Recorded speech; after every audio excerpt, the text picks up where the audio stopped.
In the metals quadrant, June gold bounced today but produced a lower low and a lower high. The high today was 47.5710, up 0.7%, and the low was 46.7220, which was down 1.1%.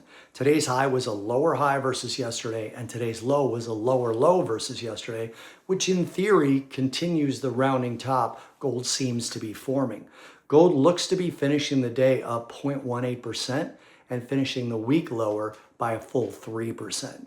The Strait of Hormuz remains the single variable that can move gold the most in either direction in the shortest amount of time.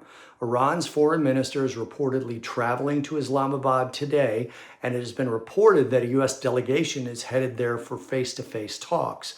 A credible reopening of the strait unwinds energy-driven inflation fear and removes the primary headwind that has been suppressing gold's safe haven bid. A breakdown in those talks puts the full risk premium back on the table.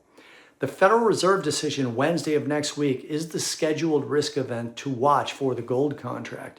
The Fed is not expected to move rates, and the CME Fed Watch tool has the probability of a hold above 99%.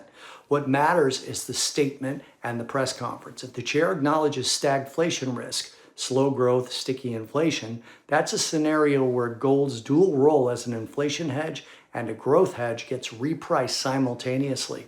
A hawkish hold that leans toward rate increases would extend the current pressure on the gold contract.